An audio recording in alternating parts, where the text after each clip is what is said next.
Thank you all very much. Well, as we proceed now to the discussion, I'll just very briefly say a few words about technical issues. Our today's speakers already know that the plan is to have some general questions that anyone actually can answer and take part in the discussion. And then we are very keen to hear the questions of the audience or any questions that the participants might have about any paper in particular. So we do invite them. But let us start with maybe some more general ideas. There are two ways in getting in touch with us. One is raising your hand. You will have the icon to do that either at the top of your site or below.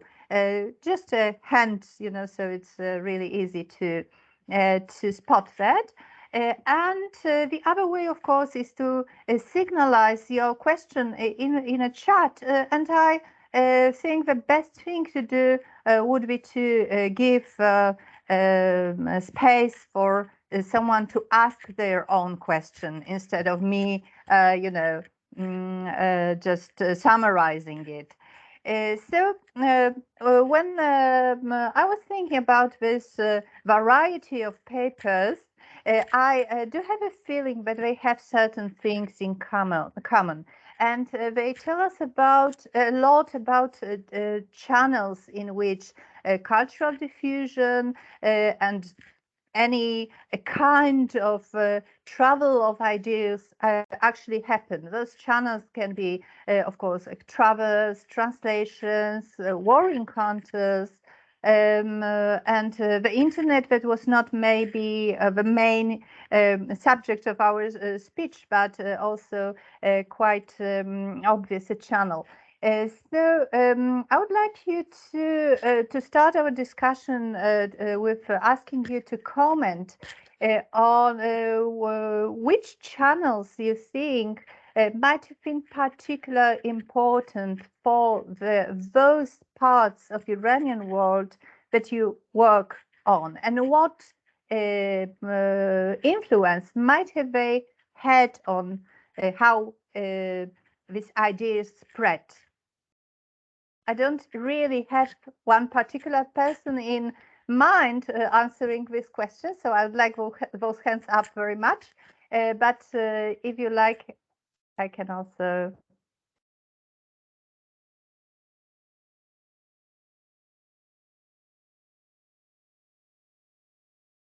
Okay. Okay, Susanna. Yeah, I raised my hand. Yes. Yes, I can comment my field and what I see as the major channels of, let's say, intercultural exchange. So in the case of Pamiris, is definitely migration, as this is the process that affects so many people living in Badakhshan, and this is the opportunity to meet another culture, to know another culture, to dive into another culture. And another channel is the social media and in general new technologies that came to Badakhshan relatively late, because the electrification ended up in 80s of 20th century in Badakhshan. And what I noticed during my field research is that, okay, television is obviously in every house, and it's very common entertainment to watch television, and they have poor access to Tajik television, so they mainly watch Russian television. So I think, and this is my assumption, that it should influence, generally speaking, their vision of the world, how they perceive some how they perceive reality in general. Yeah. So television, I guess it would have much to do with some institutional policies, what they actually deliver. The same thing that Leticia mentioned, and that was very interesting. That you said that, of course, the print might be very valuable in terms of spread of ideas, but it also might result in a certain policies or certain institutions or groups in withholding some information or actually choosing to spread some. The same is with television, isn't it? Yeah, probably. Yes. Mm-hmm. Leticia, would you maybe like to comment a bit on I that? can jump in there. Yeah, I think that's the case with print, but also we've seen that with new technologies like, when blogs were becoming very important in Iran after 2005. Blogs were invested by all sides of the political spectrum, including by the government, which was very big in investing in that space and making sure that it spread its words on blogs. So it's got these two sides. I can maybe comment a little bit on, because I talked a bit about publishers. So they're very much focused within Iran. But what happens also during the period I was looking at is that publishers are also interacting a lot with publishers outside of the country. So Franklin, which I mentioned, is a big publisher which was funded by the Americans, and which was very much a Cold War. Started as a Cold War propaganda. I thought it's a lot more complicated than that, but it was definitely a way for the US to spread its message. And on the other side, you had publishers like Progress, which is the Russian side of the propaganda. So you had these two publishers like fighting their cultural wars within Iran. So it's important to think also in more recent years about the fact that Iran is very much disconnected from what's happening in the rest of the world, because it hasn't signed most of the copyright agreements. It's very much a sort of outsider in the market of publishers. But there are still exchanges happening, and this intercultural connection that Susanna was mentioning is maybe on a lower scale, but it's very much part of publishing life. Yes, and I also remember we had a meeting about Central Asia, post-Soviet Central Asia, and someone presented a paper on how important Iranian television is there. I mean, because in some places they do not really have access to other world televisions. So they actually go with Press TV and even learn Persian for getting the knowledge about the outside world. The interesting thing for me is that it doesn't actually have to be only the influence of those very powerful institutions of our countries, like, for example, of course, we have, yes, we might have Russia in mind, of course, in the region, but also quite naturally US comes to mind. But yes, and as you said, with even more with weblogs, which are so many, which do not demand, much financial support. It can get even more complicated, right? Susanna, I don't know if your hand is up from the start, or is it up no, again? not anymore. Okay. Yeah. All right. Okay. Yes, and I don't know what in terms of variety, maybe Shah Mahmoud, it's a question for you, because well, many of these ideas were actually brought, new ideas, world ideas, whatever you would like to call them, contemporary ones. They were brought to Afghanistan by the invaders. So does it actually have impact on how this channel of transmission, does it have an impact on how they are regarded? If you'd like to comment on that.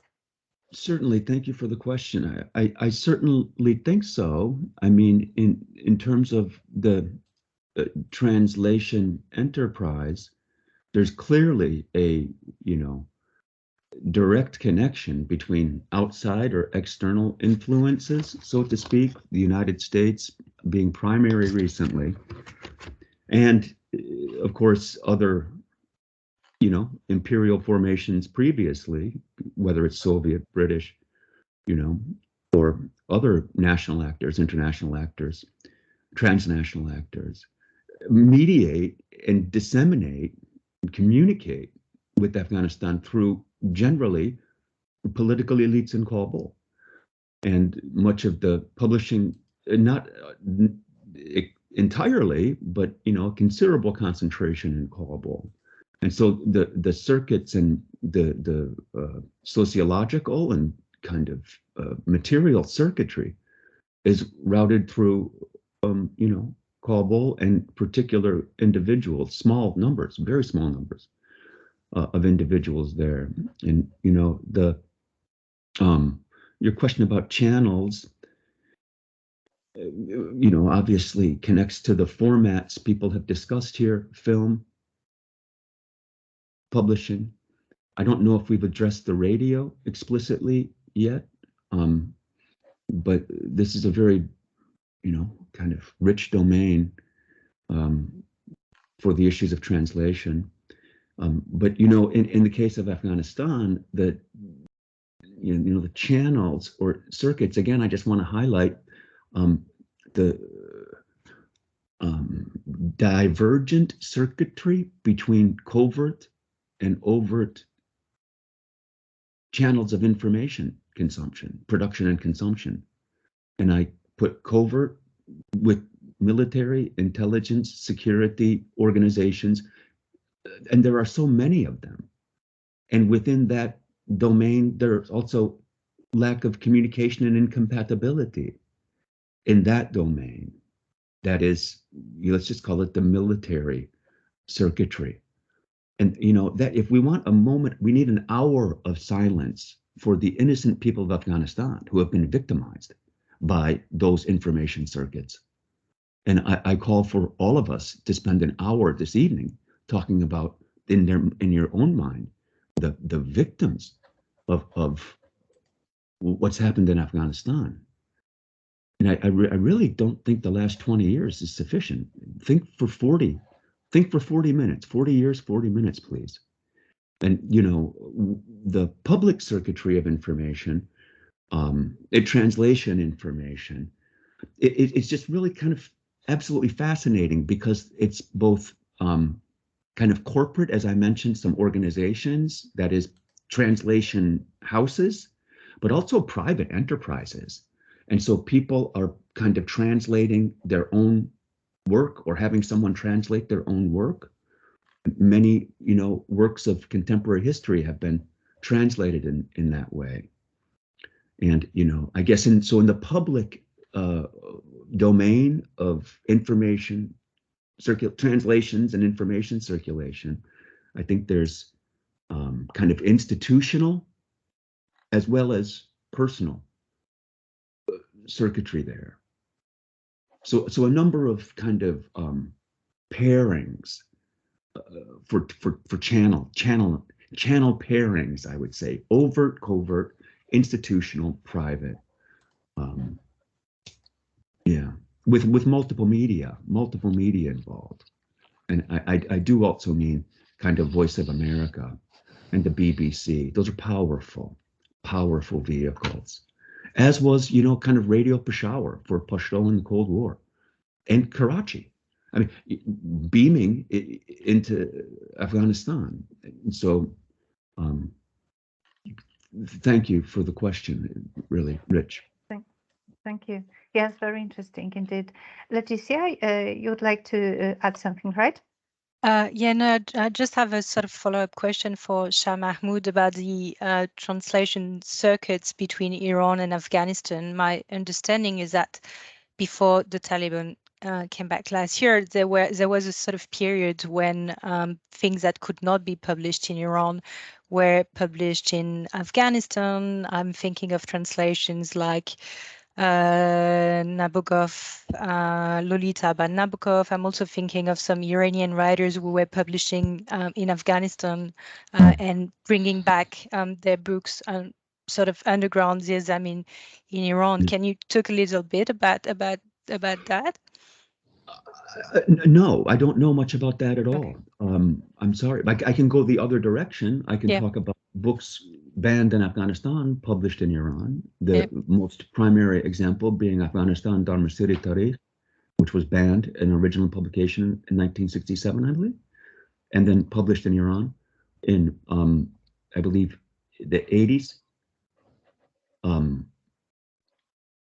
It comes to mind, but I'm not aware of what you're pointing to, Letitia, is such a, again, important domain of trans-border publishing and interaction. And I know there are students kind of working on that. I believe Arya Fani has done some work in this regard, as well as others. But it's a fantastic question. I'm sorry, I'm not in a position to really respond with any detail. Yeah, but it's good. We'll follow up. Yeah. Yes, and sorry if I may, because listening about this trans-border transmission, one comes to think about Kurdistan. So maybe Yasha, sorry, I told you to refer to everyone by the titles and I forgot myself, so sorry. So maybe Professor Bocheńska or Dr. Hodziaro would like to comment on that, how it worked in Kurdistan, how maybe it enabled this trans-border transmission of ideas. Yeah. It's a wide topic because there are, first of all, the question from which language into which Kurdish language or dialect. And of course, if the official language of the country is involved or is not involved. So at the beginnings, when, for example, foreign literature started to be translated into Kurdish languages, usually the official language of the country was very much involved. So these publications were known first in Persian, Turkish, or Arabic, and then translated into Kurdish from these languages. And to some extent, it is still like this, but there are also other initiatives now very much focused on translating without the mediation of this official dialect, as we have a friend in Turkey, Fahriye Atsay, who translates from English into Kurdish and tries to choose books that were not published in Turkish at all, so they are published and exist only in Kurmanji dialect. Also, as far as I know, and I believe Azad can add more to this topic, there is there are still many publications happen to be translated into Kurdish from Farsi in Iran. Yet as you know, there are different Kurdish dialects or languages like Kurmanji, Sorani, and Zazaki Badini, and it's also the question which dialect to choose. Of course, in Turkey, dominating dialect is Kurmanji among the Kurds, but again, there were some initiatives to translate into Zazaki. And there are certain, one of our friends was one of these devoted translators into Zazaki, not even of literature, but theoretical publication on cinema theory, for example, into directly into Zazaki dialect, but from Turkish. So, of course, the question of how to sell and because the market of Kurdish language publication is a minor market and struggling market in all these countries. So, of course, majority dialects will be favored by the publishers.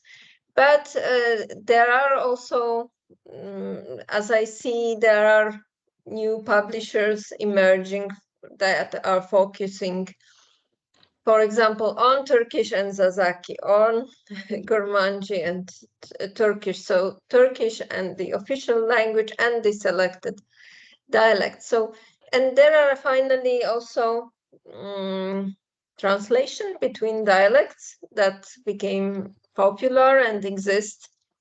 There are especially many publications from Sorani into Kurmanji published in Turkey today.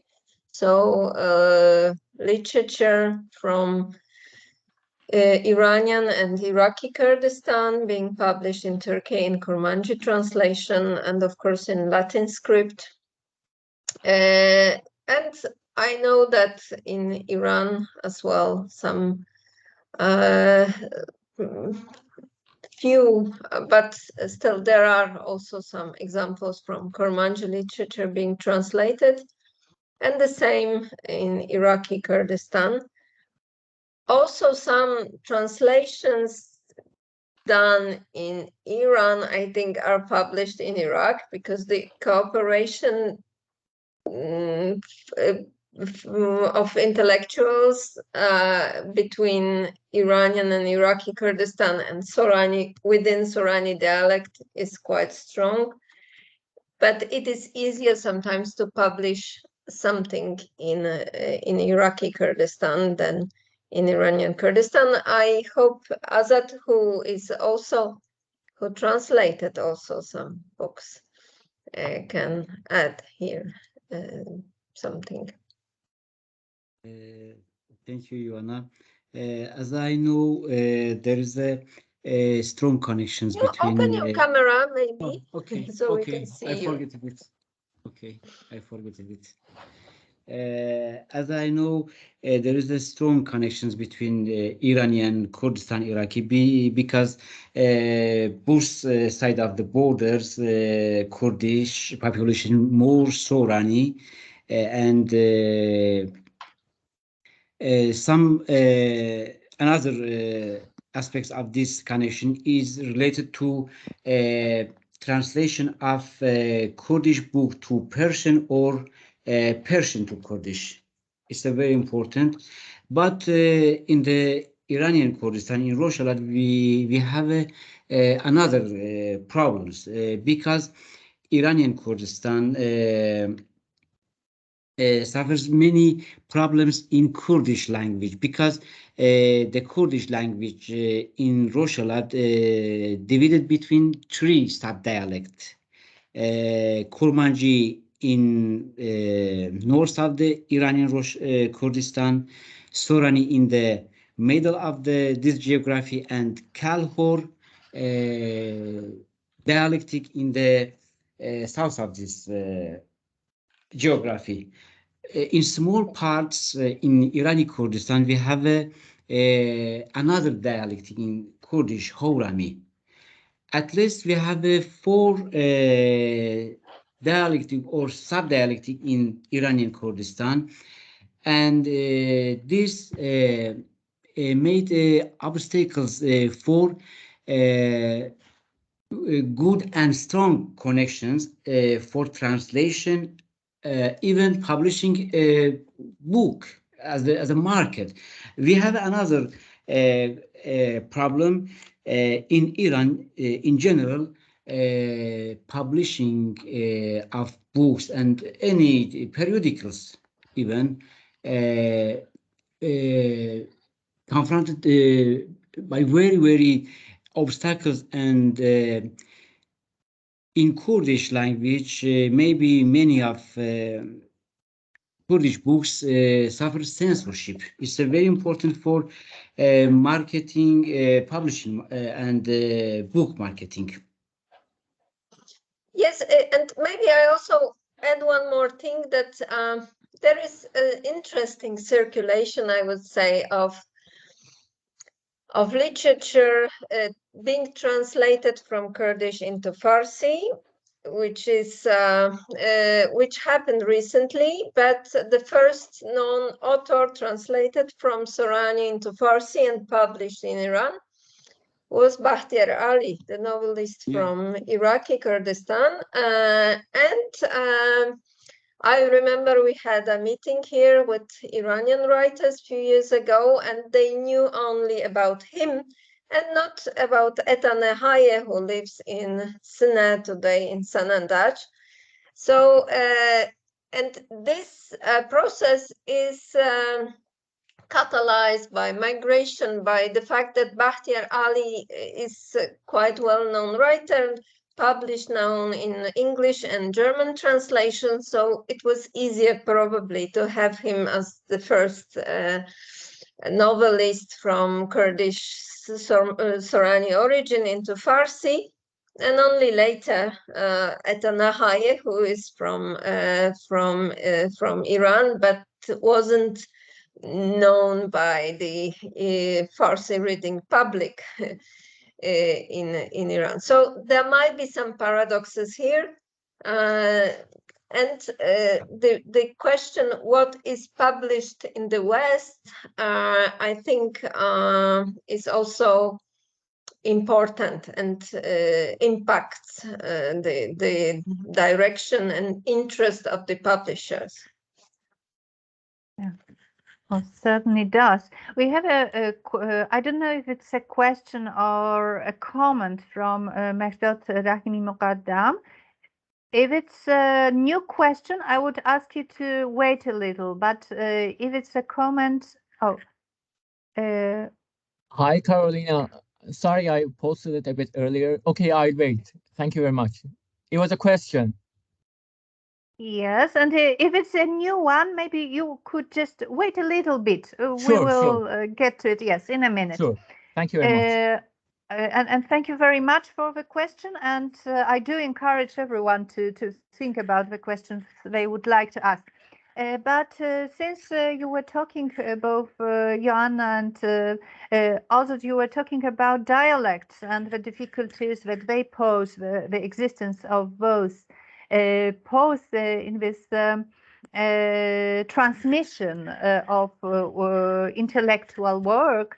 I was thinking about Max's topic and about cinema, in which those dialects are not that important, but of course we still have those different centers, different institutional policies, like, for example, having just, I don't know, 1 hour to present a film in Iranian television. It was a very widespread technique, you know, to just cut off all the bits that wouldn't fit in the ideas of the censors.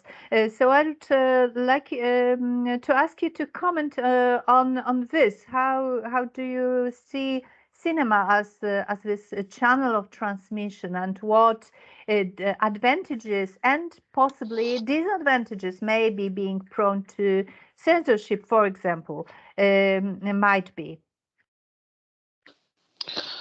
Yeah, look, I mean, I think what really drew me to PIG as a kind of case study was just exactly what you were talking about, the kind of transmission that, I mean, Hagigi himself is sort of the epitome of global transmission, just as a person that he studied in Canada. And as we can see, he brings these very strong Western influences into his filmmaking.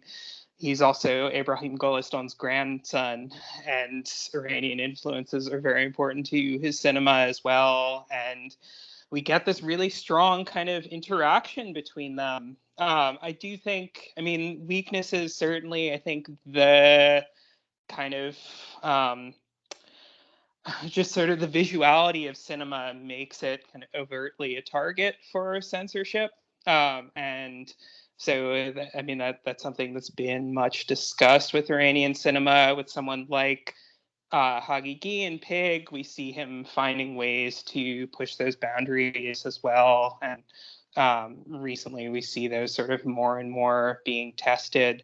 And so, I don't know if it's necessarily ultimately all that different from literature at the end of the day, and that in terms of that sort of international transmission, like what you highlighted in your paper, Carolina, the connections between Schultz and Hedayat and Kafka, that these things do cross boundaries while these artists remain sort of tied to their particular milieux, shall we say.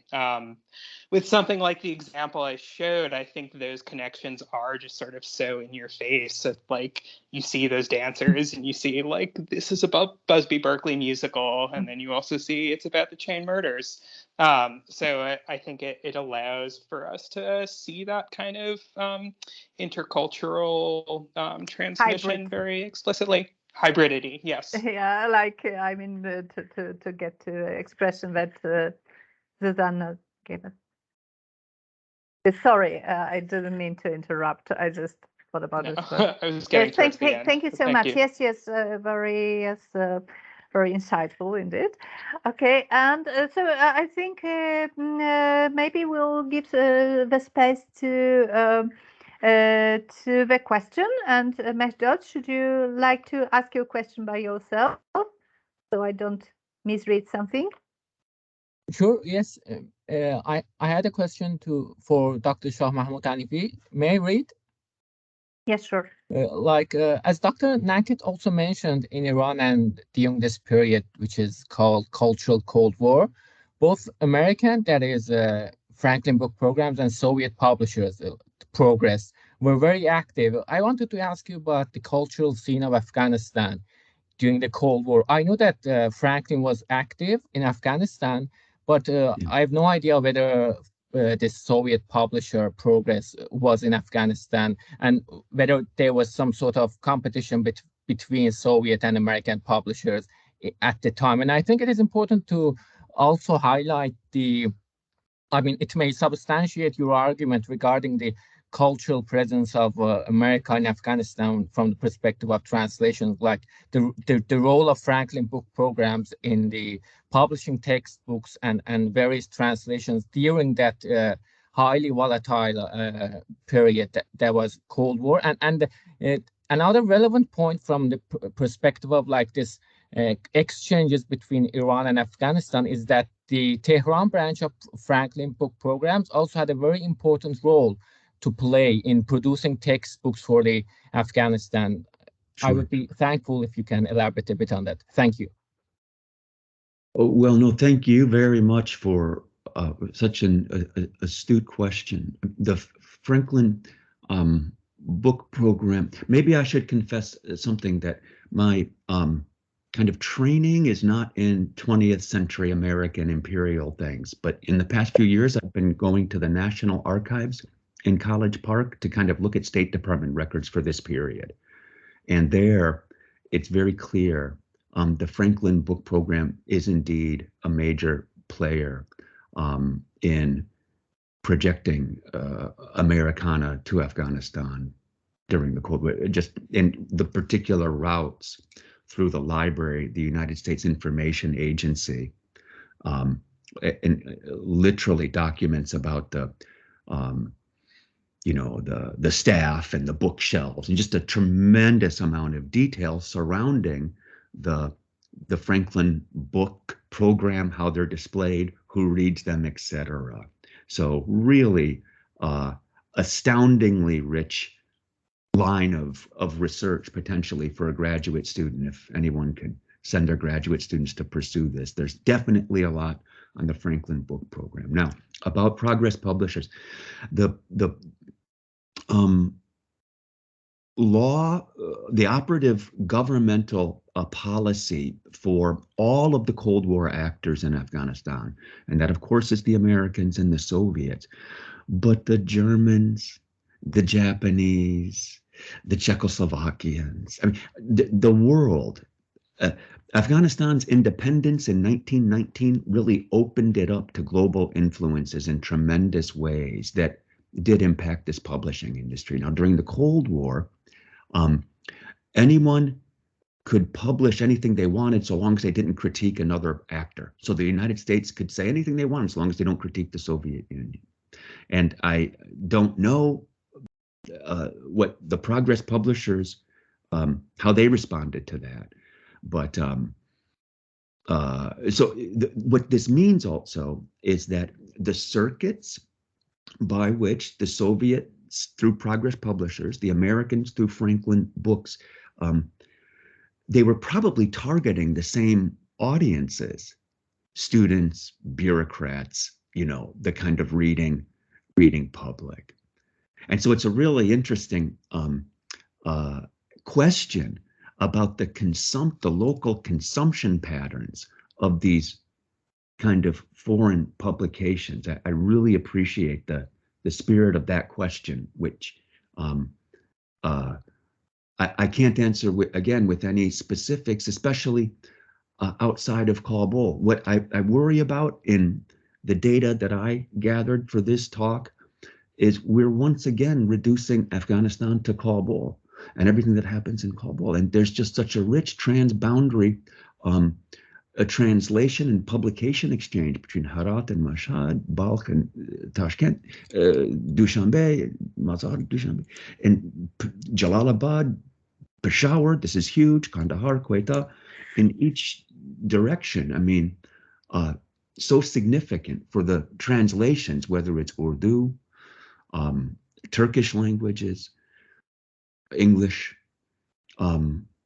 So this Franklin Book Program, it should be noted, has a global presence. I think it's part of U.S. global kind of imperial projections, and it's packaged with other zones, kind of media zones of engagement, so that the publishing program of Franklin Books goes with the Voice of America kind of ideological projections that go with the American University field staff reports that Dupree wrote. And it's important to think of the Franklin Book Program along with another of other programs that collectively manipulate translations and languages in ways that serve empire or non-local motives in the first instance. I appreciate that question so much. Thank you so much. Thank you so much.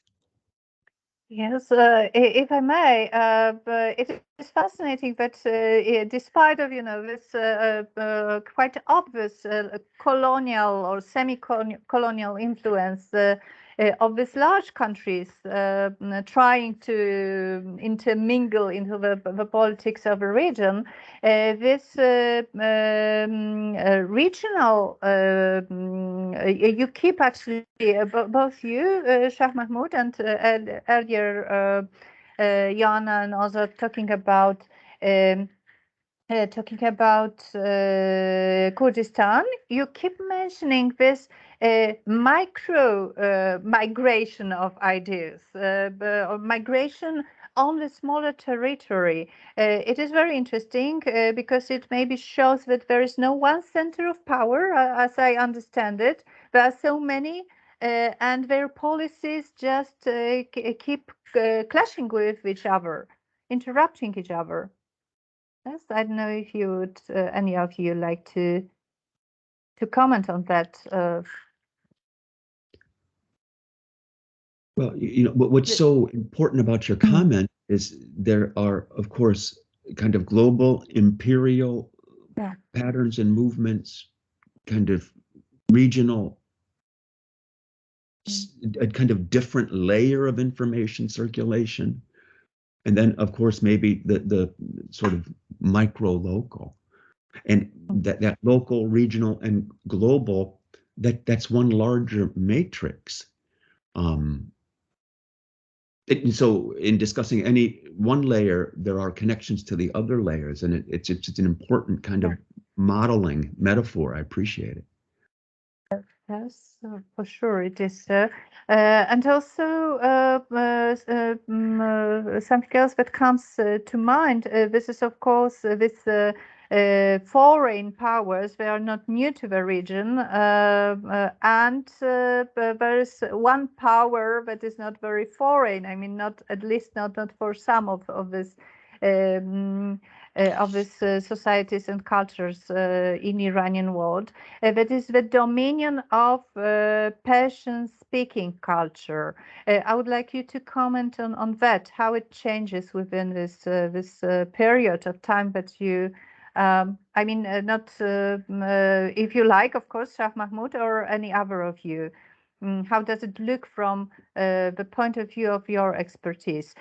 Do these new channels that occur, do they allow, do they make it easier for this local culture to get out of the dominion of Persian-speaking majority, what was at the past? I'd like to defer to others for the moment. I can speak a bit to that if you like in the domain of publishing at the beginning of the 20th century. There's a big centralization movement, and Mehdad was just asked the question, is working on something around this line, on the fact that Persianization is about, and especially in terms of cultural production, is about also excluding the literatures from minority cultures. So it's very important to note that the centralization and the nationalization sort of go together. So there are some points in time when Persianization means that the other cultures you are mentioning are simply excluded or put into the margins. I don't see any significant periods, lengthy period when the contrary was happening in the period I'm looking at in the 20th century and beginning of the 21st century. The Islamic Revolution has done something similar with Persianization and centralization of culture, sort of excluding minority languages and publishing. It's very evident in the field of publishers that it's more difficult for publishers publishing in Kurdish or Turkish, Azeri or Arabic to just simply go past censorship and get authorizations and everything. So it's a very constant trend, I would say. Yes, absolutely. Yes, in field of because publishing actually demands money, demands funds, right? So yes, and of course authorizations. So it's very. But maybe there are some other channels that yes enable this kind of is like getting involved into this transmission easier. I think Zuzanna, you are raising your hand. Yes, I have another question concerning that exclusion of minorities. Actually, that was my question when Joanna talked about publish market in Kurdistan. And the question was, are there any limitations when it comes to publishing in minority languages or dialects? So Leticia answered my question partially, but how is that in other parts of Kurdistan? Because I assume that this is extremely limited, but maybe I'm wrong. So I think that, of course, publication in minority language such as Kurdish is limited, and access to these books is limited. But for example, there are some funny adventures with censorship, because in Turkey, for example, there are no censors, Turks that being able to read in Kurdish, because they disregard this language. And generally, you can publish more say more in Kurdish than in Turkish, because it's quite obvious that the censorship disregards what is published in Kurdish, and they do not check it properly. So there are quite courageous novels and praising PKK, for example, by Halim Yusuf, being published in Turkey in Kurdish, and nobody cares. And similar thing I've heard from Eta Nahai, the Sorani language author in Iranian Kurdistan, that actually these censors are all Kurds, and we all know them, so it is possible to negotiate the content with them. So you can, for example, when it comes to eroticism or any sexual motives, you can publish more in Kurdish, because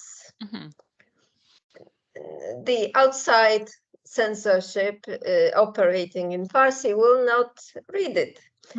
So this creates some bubbles in this space of limitations, that you can have even more freedom sometimes, thanks to being published in a minority language.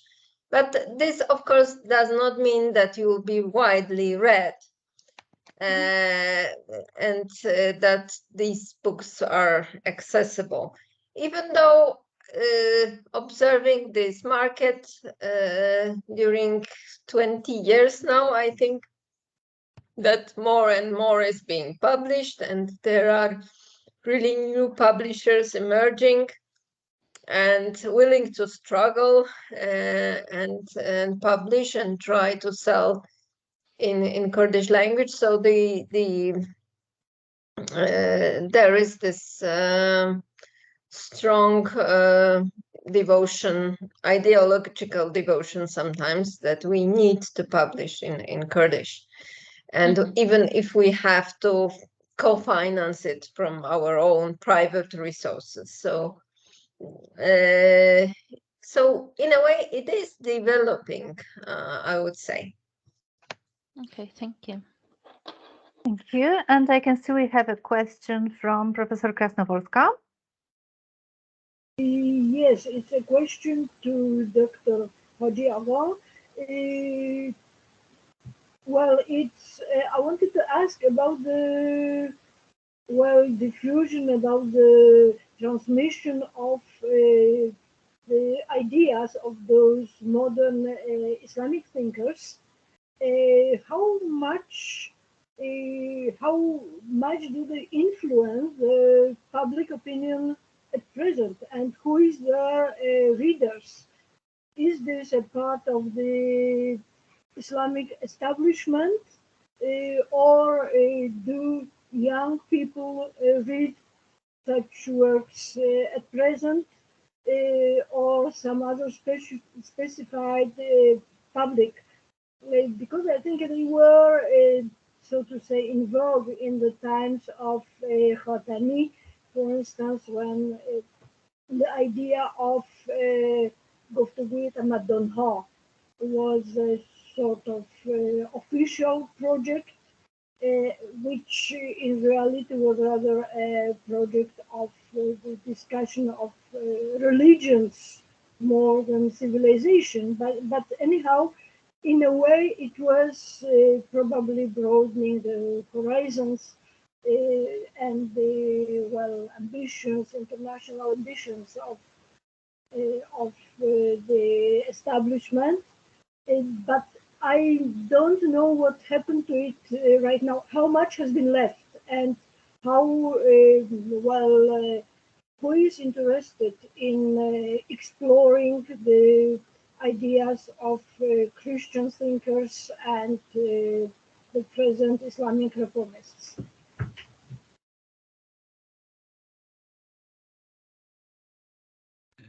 Okay. I think after presidency of Ahmadinejad and the failure of Iranian reformations, the whole of intellectual religious tradition encountered to the failure, big failure, and even I can see I can say that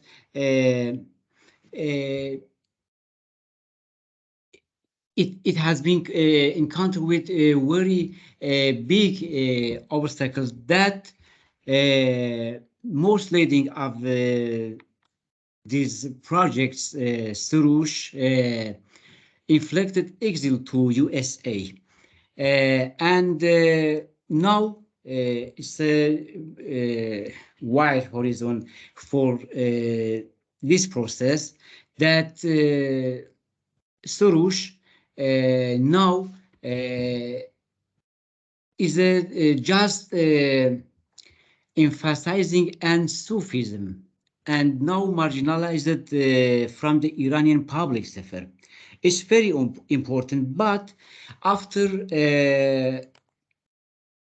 can you hear me? Sorry. Yes, yes, we can hear you. Okay, okay. But after Abdul Karim Soroush, there is a new generation of Iranian post-intellectuals such as Mustafa Malikian. It's a very important because by using analytical philosophy and meantime using doctrines of Kierkegaard and Simon Weil and sometimes Spinoza, he tries to enlarge and empowerment Iranian middle class and includes them to a kind of activism, but as an individual, not in common and direct political mobilization or activism. It's a very important.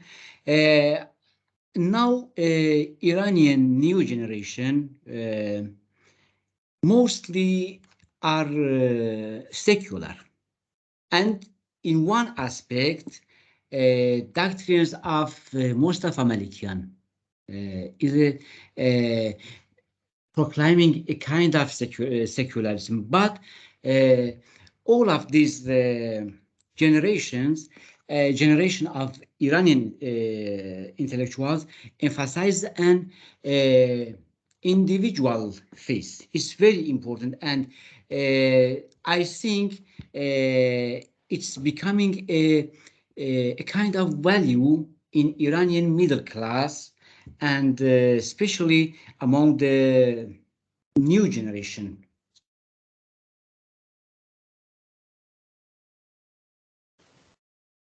The floor is yours. You're welcome.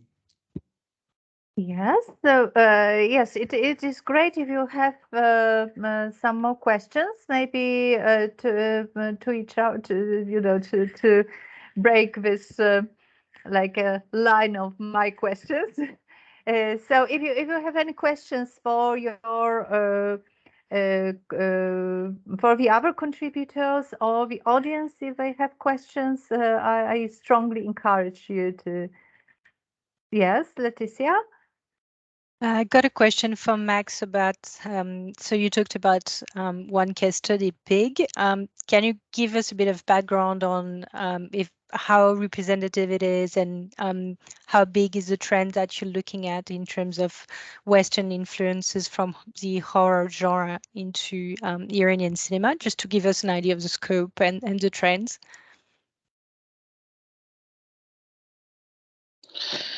Yeah, no, absolutely. It goes back to, I would say it's the 2004 is the movie Parkway, which is, or sorry, Girls Dormitory is 2004, which is a slasher. And again, kind of like Pig is on the one hand is like very clearly bringing in this imported form and using this genre that is kind of overly recycled elsewhere, but very explicitly dealing with the issue of female university students.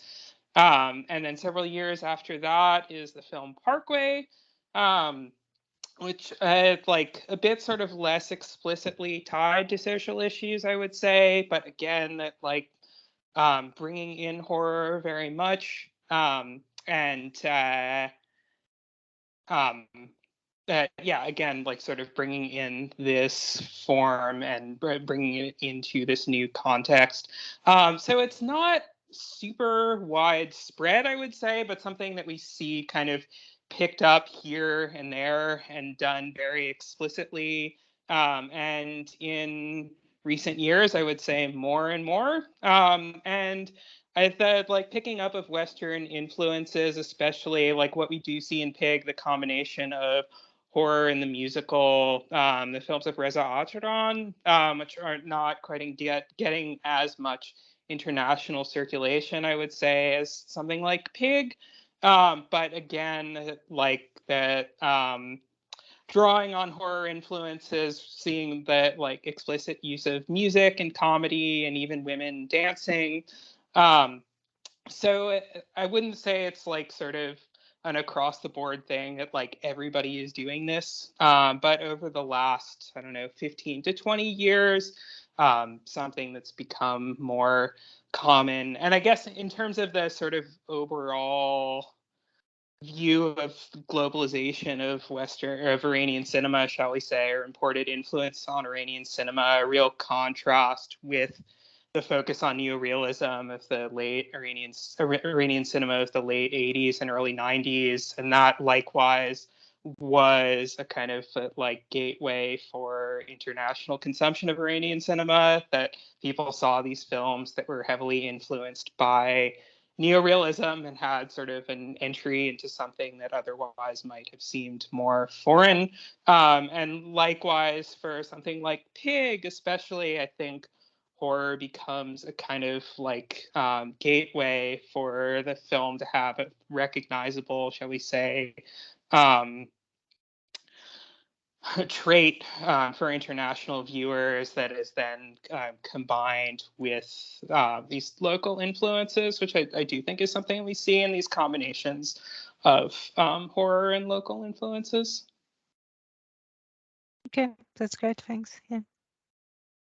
Thank you. And if I may, maybe you would like any of you to comment a little bit of this hybrid ability of these cultures, because it was both in Max's presentation and in a very different one, of course, Susanna's presentation.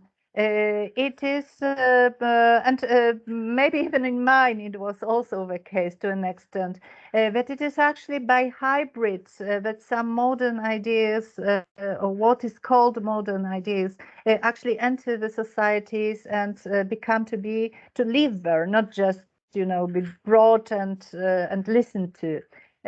So I was thinking that maybe you have some other analogies for that, because, for example, the folklore ones, they are as true for Badakhshan as there are for Iran. In Iran, there are also many folklore hybrids, but I think in other fields as well.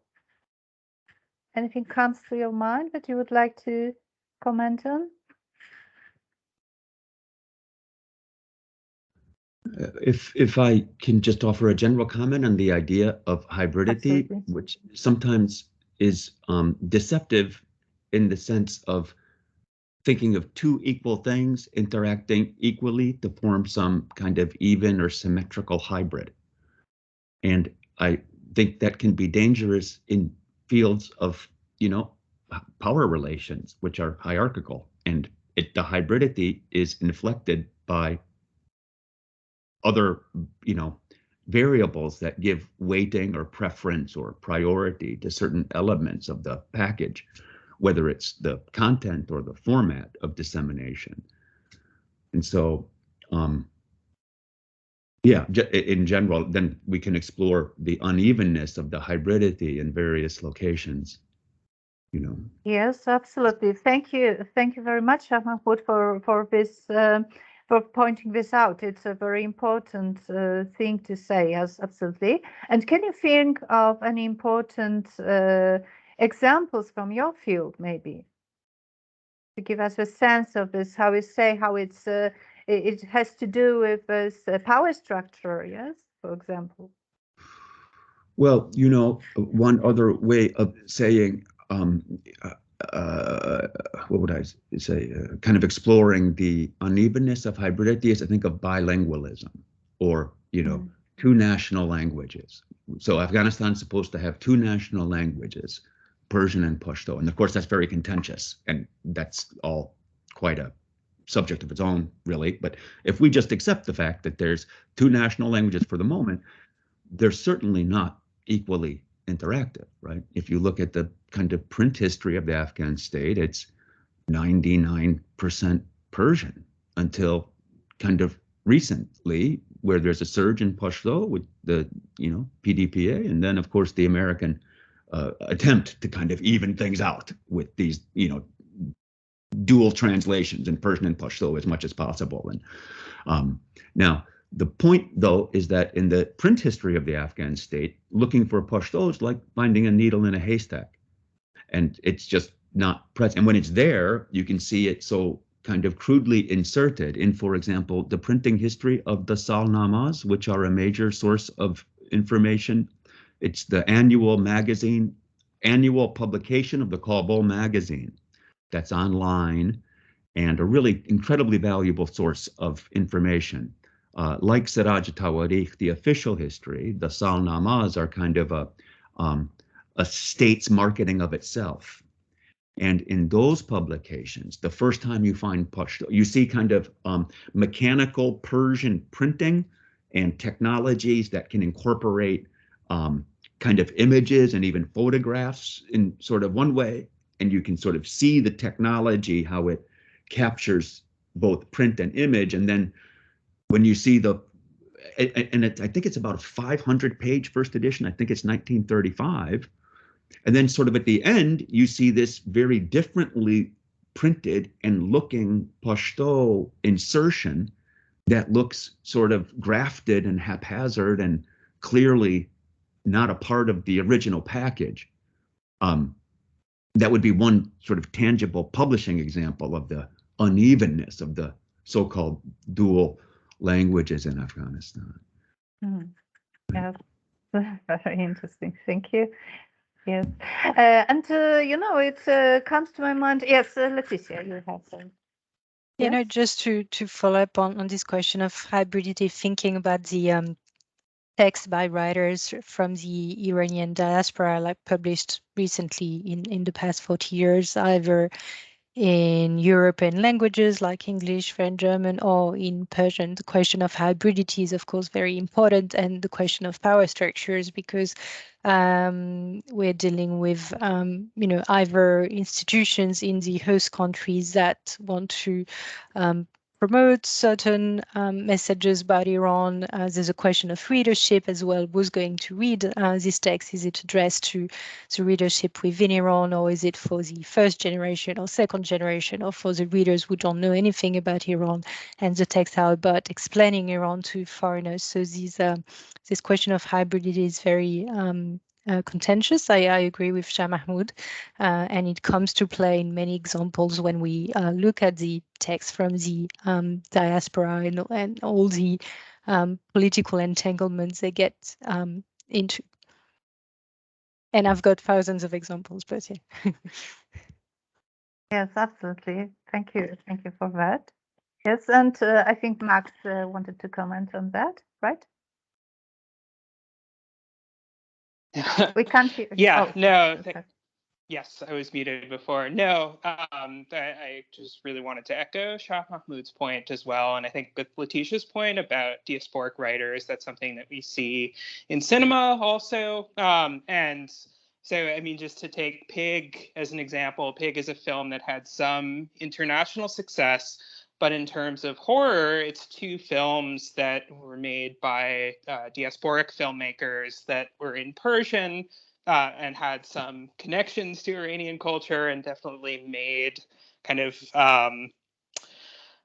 link themselves to Persian culture very strongly, but were made from the diaspora and were perhaps more accessible to international audiences than something like Pig and something like the films that I was discussing earlier. And so I think that's an example of that kind of unevenness, that there's a hybridity, that we see cultures interacting, but they're not going to be received in the same way necessarily. So I think that the disparity, shall we say, between local productions and diasporic productions is something that is prevalent in cinema as well. Yes, thank you. Yes, a very good example of that. Yes, thank you very much. I can see that Professor Krasnowska still has her hand up, or is it the previous one, the previous question? No, my hand is down. Oh, okay. So it's no, beyond. but well, if I can, use this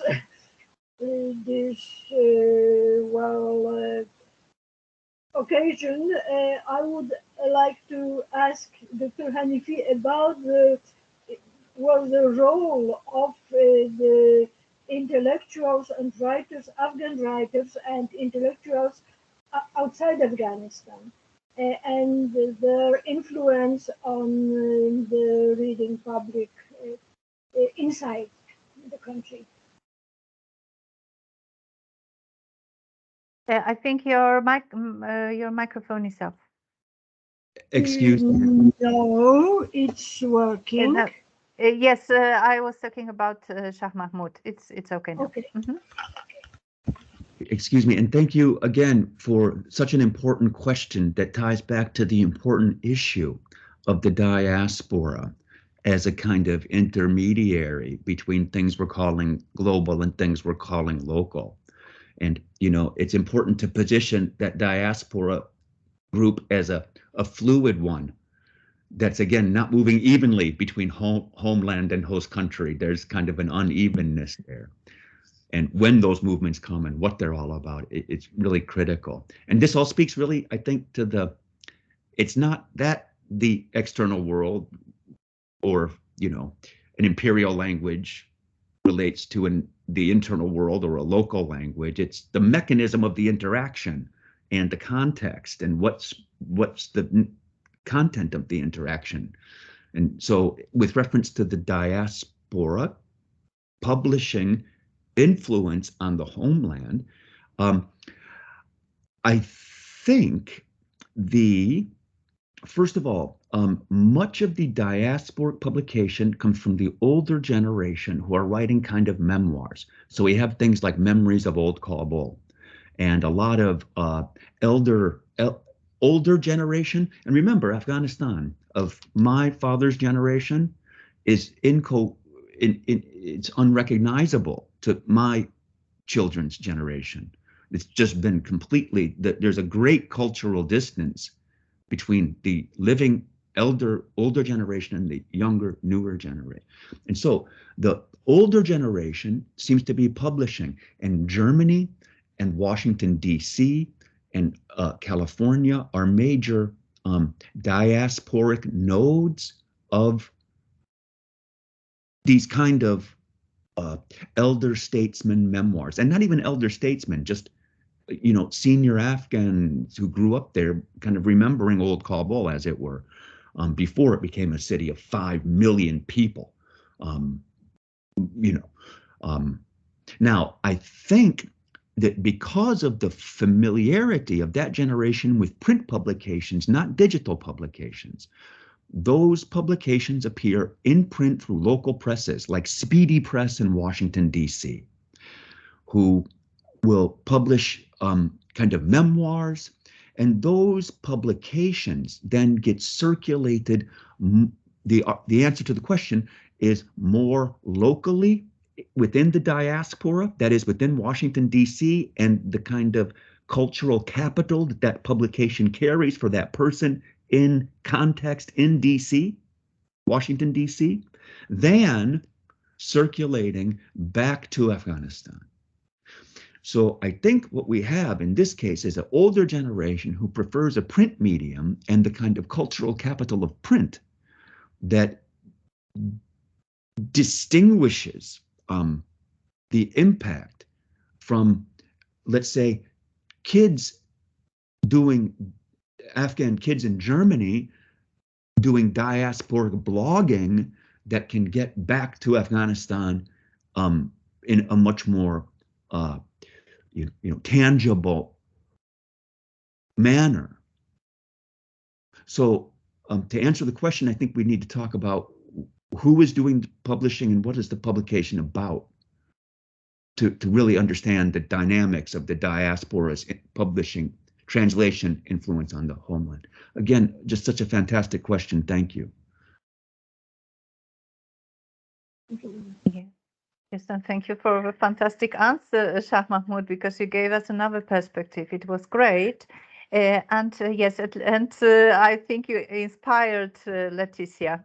Yeah, Right? just because we're on the topic of diasporic Afghans, I think it's important to mention the cultural production of Afghans in Iran. And there's, of course, there's been great work on that. I can think of Susanna Olszewska's book, Dore Dari, and her great work on Afghan poets in Iran. I've attended one of her presentations recently, and she was saying that the group of Afghan poets, which she studied in Mashhad sometimes in the 2000s, had left Iran since and were sort of spread around the world in Sweden, in the UK, and so on. And they were they had sort of moved from print to digital, and this sort of way moving in very different networks. So there was this time when cultural production by Afghans in Iran was coalesced around certain institutions. It seems to be moving into something different, but I'm not the expert on the topic, but I think it's important to keep this connection in mind, because it's very important to the evolution of the Iranian literary field today as well. We can see more Afghan writers who have been living in Iran for decades, all of their lives, being published by prestigious publishers. It wasn't the case some decades ago. They get some recognition, which they wouldn't have had some time ago. So it's important to see that evolving. I apologize if I can just add one follow-up comment about that historically. As it turns out, I was just at a conference at Princeton over the weekend on the poet Beydil. Beydil is a 17th century kind of Indian, a Persian poet writing in India, who is known for the Indian style of Persian poetry, okay? And the kind of question becomes how what is perceived as a very localized Indian style of Persian poetry circulates outside of India into the rest of the Persianate world, including Afghanistan, which has its own national pressures and nationalism agenda, different from Iran, and how this sort of sense that there is a corrupt kind of Persian and a pure kind of Persian in this kind of domain historically, again, just give just a deeper resonance to the issues that you were alluding to in your commentary. That's all. Yeah, no, it's a great follow-up, the SAP KND, and I mean it's being revived, and we're hearing more about its value, but for a very long time it was very much denigrated. Yeah. Thank you very much. And I think we have a question from Mehrdad Rahimi Moqaddam. Mehrdad, would you like to?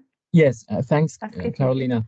I had a question for Laetitia. Laetitia, since you mentioned this difference between Iran and France in the last part of your talk in terms of being writer-centered or publisher-centered, would you please give us like one or more two examples on the similarities or differences between Iran and France from the perspective of publishing field? Especially, I'm curious to know about this so-called translators' visibility or invisibility in France. Like, compared to Iran, how would you define the status of translators in France?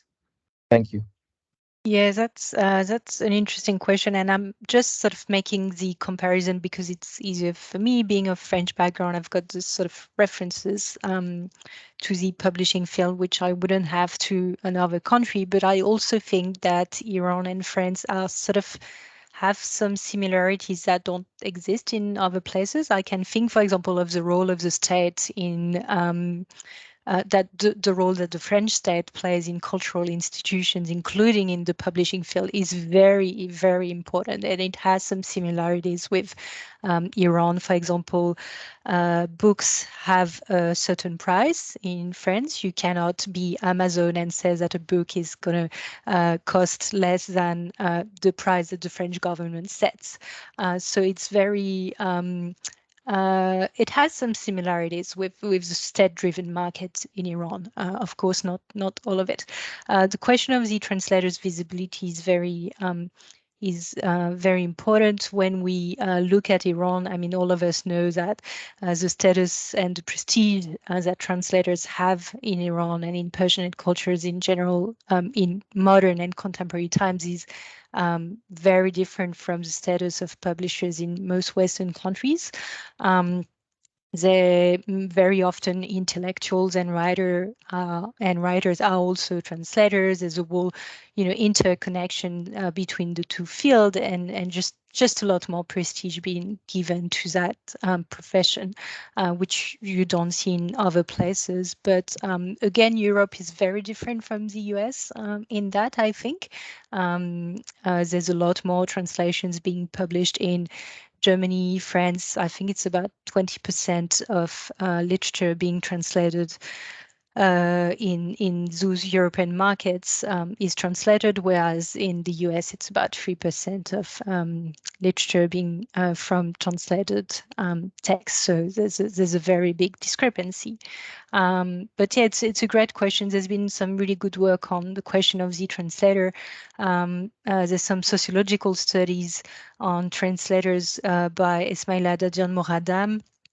Really interesting look into the role of translators and how they work within the publishing system and the cultural system in Iran. So it's really interesting. Thanks, Mehrdad. No worries. Thank you. It's really a fascinating work that you are doing now. And do you know how, because you said it's about 20% of literature that is published are translations in Germany and in much less in the States. How much is it in Iran? Do you know more or less? Yeah, it's close to 30%, so it's not very different from. I think in France it's 25%. Germany is closest to 20%, and Iran is closer to 30%. Yes, and yes, when you were presenting your paper, I was thinking how really important it is, and how sometimes underestimated. How this publishing industry works, because, for example, it is quite naturally that we compare with our own field, our own experience, our country. And in Poland, once something is translated, this translation stays because no one will publish another translation for like decades. So if someone was something was poorly translated, it's really like such a bad luck, because for many years you will not be able to read, even if it's available, even if it has actually been translated again, no one would publish.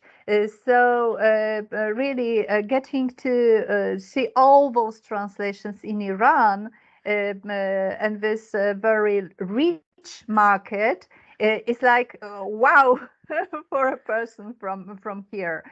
But again, you pointed at this very important thing, that they publish and they love books, but they don't really read them. It's yes, it was really fascinating for me to listen to them. I mean, it is, maybe it might be obvious, but it's not something that we at least I actually thought about before. So thank you very much for that. Yes, and maybe if you don't mind, Zuzanna, would you tell us something about As You Like It, or either translations in Tajikistan, or if you prefer and feel more comfortable with that, maybe the role of diaspora in transmission, in this cultural transmission in Tajikistan? So it's not my field, and if we and does your question concern literature? Because it might. I mean, comment on it as you like it. I don't want you to be forced to speak about something that doesn't really interest you. Yes, of course. All right. So first of all, I must say that Pamiri languages are still unwritten in Tajikistan. There is an official script, but people don't use it. And the language policy of Tajikistan is very restricted. They cannot, for example, teach Shugni language or other Pamiri languages. And the situation is different in Afghanistan, as far as I know, because I have even one textbook from Afghanistan, textbook of Shugni language. So as far as I know, the best channel for publishing poetry, because obviously people write in Pamiri languages according to their own will. So there are many poets in Badakhshan and also in Russia, and they publish in the internet. There are so many fan pages or groups like Pamiri Poets and Poetry and so on. And so let's say the market is flourishing. But I cannot really say much about the exchange between diaspora, cultural exchange between diaspora and Pamiris living in their homeland. I was in touch with the organization, like non-governmental organization of Pamiris living in Moscow, that don't really, this organization activates the small part of migrants living in Moscow. So as far as I know, they have different political view than Pamiris living in Badakhshan, and there is no really strong connection between them. Yeah, and they are not much involved in cultural activities, more like support, economic support, helping in finding jobs, etc. But the poet that you mentioned, if I'm not wrong, he lives in Moscow? Yes, and I strongly recommend you the documentary about him. The title is in Russia, Pisni Abdullah. It's available in Vimeo, but you need to contact the director for password. So this man is quite famous in Russia, not only among Pamuris, but he also won one of the art competition. And actually, his work is very interesting because he also works in Russian theater, and he also produces music with Russian artists. So he translates his works into Russian and performs it with Russian artists. And this is also available on YouTube. But is he also well known in Tajikistan? Do people watch him? Yes, not sure if people watch him. He's well known, I think, because he was involved in art activities when he lived in Tajikistan. There are not so many Pamuris that graduate from art academia. Yeah, so he was quite famous. Yeah. Okay, thank you. Okay, and we still have some time. Of course, I can ask my not very inspiring questions, but yes, great, Leticia. Yes, please ask yours. Sorry, it's a bit of a tangential question, but because we were on the topic of translation, I'm really interested in knowing a bit about what's been translated from Persian into Polish, because I mean, there's a very big Iranian studies community in Poland. I remember when I went to language classes in Iran, a lot of the European students were from Poland, so I expect there would be a big movement of translation. Is it the case? Can you tell us a bit about what's happening in that field? Well, unfortunately, it's not such a big market as we would like to. We have a large problem with publishers in Poland, and they're really afraid to publish Persian texts, translations from Persian, and they prefer, if they decide to, they prefer to start with those that have already succeeded in the West. So, for example, some pieces of Iranian literature are translated not really from Persian, like, for example, this Iranian love story was translated and quite successful, I think. But unfortunately, yes, not as a piece of as an example of Persian language. Actually, in last year, the most successful author was Shahnuz Porsipur, and two of her books were translated, one by Professor Anna Krasnovolska, who will, as I see, comment on this soon, Tuba and the Meaning of Night, Tubowa Manuel Schaap, and also her Zanon Bedune Mardon, Women Without Men, was also translated into Polish. There are some, some like Hetoyat, for example, his Bufekur was translated, but years ago. Many Persian poems were translated, but in recent years, not really in one place.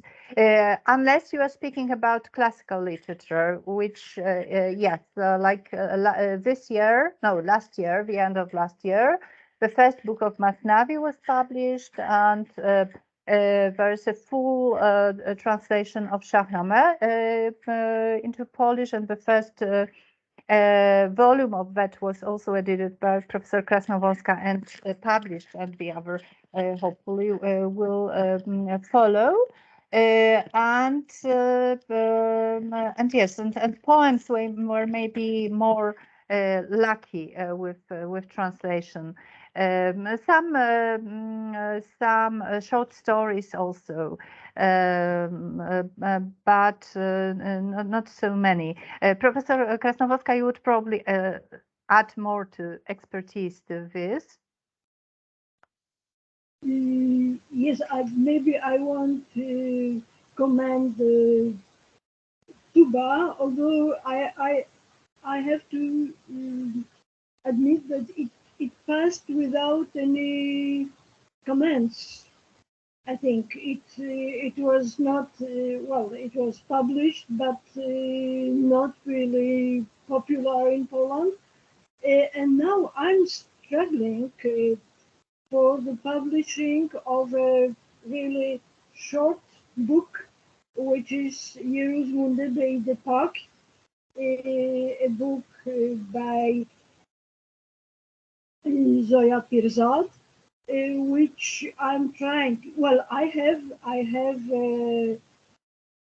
well a publisher, but extremely inefficient, so to say.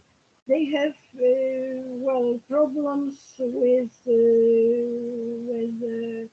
copyright because this book the writer has an agent in Paris, and they have I don't know, they have no money for this, or I don't know what, but it's going very slowly, and in spite of the book having been translated into many languages, they are not convinced about its quality, so to say.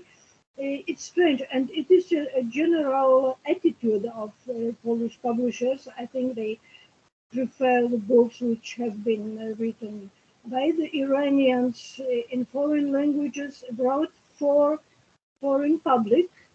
Then the books written for for inside Iran or in diaspora, but in Persian, which are always approached with some sort of distrust, so to say, and I think it needs some. There is some barrier because this is sometimes an extremely interesting literature, extremely well, so to say, exotic. I mean, it would have a similar impact as Latin American literature, which once was very popular in Poland, and but it needs to pass some barriers, some borders, which I don't know how to break them. So I am also well. I hope some young our students, our colleagues would try to do it. I'm doing my best, and I hope once we will be able to reach some results, to attain some results. Right, thanks. It's really interesting. It seems to be more a question of publishers than of translators, because I would think in France it's sort of the contrary. We lack translators.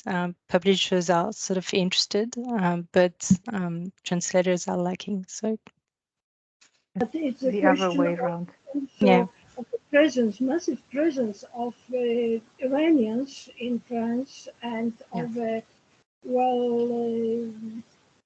well, these are also Iranian intellectuals, Iranian publishing houses, uh, academics, and so on. And we haven't got such a milieu in Poland.